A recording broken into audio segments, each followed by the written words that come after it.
നമസ്കാരം. Champions trophy നേടിയതിനു ശേഷം Indian team വലിയ ആത്മവിശ്വാസത്തിലാണ്. ഇനിയുള്ള 3 മാസങ്ങളിൽ ഇന്ത്യക്ക് എന്തായാലും അന്താരാഷ്ട്ര മത്സരങ്ങളൊന്നുമില്ല, കാരണം IPL ആണ് വരാൻ പോകുന്നത്. അതുകൊണ്ട് തന്നെ ഇന്ത്യൻ ടീം എന്ന രീതിയിൽ ഇനി വരുന്ന 3 മാസങ്ങളിൽ മത്സരങ്ങളൊന്നുമില്ല. പക്ഷെ അപ്പോഴാണ് head coach Gautam Gambhir Indian A ടീമിനോടൊപ്പം യാത്ര ചെയ്യുന്നു എന്ന് മനസ്സിലാക്കുന്നത്. ഇംഗ്ലണ്ടിലേക്ക്, ഇന്ത്യൻ A ടീമിലേക്ക് പോവുകയാണ് ഗംഭീർ. പുതിയ താരങ്ങളെ വാർത്തെടുക്കുക, പുതിയ താരങ്ങൾ ആരൊക്കെയാണെന്ന് കണ്ടുപിടിക്കുക, അവരെ ഇന്ത്യൻ ടീമിലേക്ക് കൂട്ടിക്കൊണ്ടുവരിക എന്നുള്ളതൊക്കെ ആയിരിക്കാം ഗംഭീറിന്റെ ലക്ഷ്യം. ഇത് ആദ്യമായിട്ടാണ് ഇന്ത്യൻ ഹെഡ് കോച്ച് ഒരു ഇന്ത്യൻ A ടീമിനൊപ്പം യാത്ര ചെയ്യുന്നത്, അവരുടെ സീരീസിൽ പങ്കാളികളാകുന്നത് എന്നൊരു വലിയ പ്രത്യേകതയും കൂടെ ഗംഭീർ തുടക്കം കുറിക്കുകയാണ്.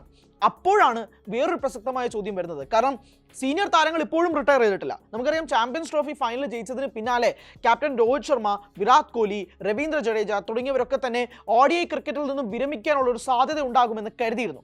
പക്ഷേ വിരാട് കോഹ്ലി രാജിവെക്കില്ല എന്ന് പറഞ്ഞിട്ടുണ്ട്. രവീന്ദ്ര ജഡേജയും അതേ കാര്യം തന്നെ പറഞ്ഞിട്ടുണ്ട്. രോഹിത് ശർമ്മ പറയുന്നത് റൂമറുകളൊക്കെ മാറ്റിവെച്ചോളൂ, ഞാൻ രാജിവെക്കില്ല, അതുകൊണ്ട് തന്നെ ഞാൻ ടീമിൽ നിന്നും പുറത്തേക്ക് ഇറങ്ങില്ല എന്ന് ക്യാപ്റ്റൻ രോഹിത് ശർമ്മയും പറഞ്ഞതിന് പിന്നാലെ 2027 ODI ലോകകപ്പാണോ ഇവർ ലക്ഷ്യം വെക്കുന്നത് എന്നുള്ളതാണ് ചോദ്യം. അങ്ങനെയെങ്കിൽ കോച്ച് ഗംഭീർ പുതിയ താരങ്ങളെ തേടി പോകുമ്പോഴേക്കും ഇപ്പോഴും സീനിയർ താരങ്ങൾ മുന്നിട്ട് നിൽക്കുകയാണ്. ഇപ്പോൾ ഏറ്റവും പുതിയ ബാറ്റിംഗ് റാങ്കിങ്ങിൽ രോഹിത് ശർമ്മ 3-ാം സ്ഥാനത്തേക്ക് ഇടം പിടിച്ചിട്ടുണ്ട്. 1-ാം സ്ഥാനത്തേക്ക് ശുഭ്മൻ ഗില്ലും 2-ാം സ്ഥാനത്ത് ബാബർ അസവും വന്നിട്ടുണ്ട്. 3-ാം സ്ഥാനത്ത് രോഹിത് ശർമ്മ നിലനിൽക്കുന്നുമുണ്ട്. പക്ഷേ ചോദ്യം, പുതിയ താരങ്ങൾ ഇപ്പോഴും മത്സരം കിട്ടാതെ, അവസരങ്ങൾ കിട്ടാതെ ബെഞ്ചിൽ നിൽക്കുന്നു, റിസർവ്സിൽ നിൽക്കുന്നു. ഇപ്പോഴും ആ ടീമിലേക്ക് എത്തിപ്പെടാൻ വേണ്ടി വാതിൽ മുട്ടാൻ വേണ്ടി കാത്തിരിക്കുന്ന ഒരു പറ്റം യുവാക്കളുണ്ട്. അവർക്ക് നേരെ ഒരു വാതിലടക്കലും കൂടിയല്ലേ രോഹിത് ശർമ്മയും വിരാട് കോഹ്ലിയും ജഡേജയും ഉൾപ്പെടെയുള്ള സീനിയർ താരങ്ങൾ ചെയ്യുന്നത് എന്നുള്ളതാണ് ആ പ്രസക്തമായ ചോദ്യം.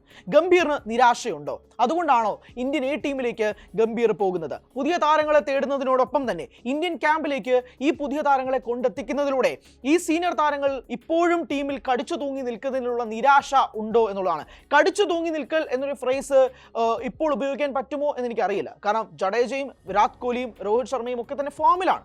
ചാമ്പ്യൻസ് ട്രോഫിയിൽ തന്നെ എടുത്തു നോക്കിയാൽ രോഹിത് ശർമ്മയുടെ പ്രകടനം തന്നെയാണ് ഇപ്പോൾ ഏകദിന റാങ്കിങ്ങിൽ 3-ാം സ്ഥാനത്തേക്ക് രോഹിത്തിനെ കൊണ്ട് എത്തിക്കുകയും ചെയ്യുന്നത്. മാത്രമല്ല വിരാട് കോഹ്ലിയും ഈ ചാമ്പ്യൻസ് ട്രോഫി ടൂർണമെന്റിലേക്ക് ഫോമിലേക്ക് ഉയർന്നു കഴിഞ്ഞു. ജഡേജ മികച്ച ഒരു അണ്ടർഡോഗ് ആയിട്ട് ഈ ഇന്ത്യൻ ടീമിന് വേണ്ടി മാറ്റൊരുക്കുകയും ചെയ്തിട്ടുണ്ട്. പക്ഷേ ഈ സീനിയർ താരങ്ങൾ എത്ര നാൾ പിടിച്ചു നിൽക്കും? ഇതാണ് ചോദ്യം. ചാമ്പ്യൻസ് ട്രോഫി നേടിയതിന് പിന്നാലെ രോഹിത് ശർമ്മ രാജിവെക്കുമെന്ന് 99% ഉറപ്പായിരുന്നു. ആ ഘട്ടത്തിലാണ് ഏവരെയും ഞെട്ടിച്ചുകൊണ്ട് താൻ ടീമിൽ നിന്നും പോകുന്നില്ല, വിരമിക്കുന്നില്ല എന്നുള്ളത് രോഹിത് ശർമ്മ പ്രഖ്യാപിക്കുകയും ചെയ്യുന്നത്. അങ്ങനെയാണെങ്കിൽ പുതിയ താരങ്ങൾക്ക് എവിടെയാണ് അവസരം? ഈ 15-അംഗ സ്ക്വാഡ് ഉണ്ടായിരുന്ന ചാമ്പ്യൻസ് ട്രോഫി ടീമിലെ വാഷിംഗ്ടൺ സുന്ദറിന് ഒരു മത്സരം കിട്ടിയില്ല. ഹർഷിത് റാണ ആദ്യത്തെ മത്സരത്തിൽ കളിച്ച് പിന്നാലെ പിൻവലിയുകയും ചെയ്തു. ആ ഘട്ടത്തിൽ ഇപ്പോഴും 15-അംഗ ടീമിൽ പോലും ആ പ്ലേയിങ് 11ലേക്ക് ഇടം പിടിക്കാൻ പറ്റാതെ പോകുന്ന താരങ്ങളുടെ മുന്നിലേക്കാണ് ഗംഭീർ ഇന്ത്യൻ A ടീമിന് വേണ്ടി പോകുന്നത്, ഇംഗ്ലണ്ടിലേക്ക്. അവിടുത്തെ താരങ്ങളെ വീണ്ടും ഇന്ത്യൻ ടീമിലേക്ക്, ഇന്ത്യൻ ക്യാമ്പിലേക്ക്, അവിടുത്തെ പ്രഗത്ഭരായ പ്ലെയേഴ്സിനെ കൊണ്ടെത്തിക്കാൻ വേണ്ടി. അപ്പോൾ വീണ്ടും ഈ സീനിയർ താരങ്ങൾക്ക് മേലുള്ള ചോദ്യശരങ്ങൾ ഉയർന്നുകൊണ്ടിരിക്കുകയാണ്. വിരമിക്കുമോ രോഹിത് ശർമ്മ 2027 ഏകദിന ലോകകപ്പിന് മുൻപ്? വിരമിക്കുമോ വിരാട് കോഹ്ലി? അതേപോലെ വിരമിക്കുമോ ജഡേജ? ഈ ചോദ്യങ്ങളൊക്കെ തന്നെ പ്രസക്തമായി തന്നെ ഉയരുകയാണ്. രോഹിത്തിന് പിന്നെ മറ്റൊരു ചില ലക്ഷ്യങ്ങളുണ്ട് എന്നും കൂടി കണക്കാക്കാം. ഈ ക്യാപ്റ്റൻ എന്ന രീതിയിൽ ആദ്യമായിട്ടാണ് ഒരു പ്ലെയർ, ഏത് രാജ്യങ്ങൾ പോലും എടുത്തു നോക്കിയാൽ പോലും 4 ICC ടൂർണമെന്റുകളുടെ ഫൈനലിലേക്ക് കൊണ്ടെത്തിക്കുന്ന ടീം, അതിൽ തൃപ്തനല്ല രോഹിത്.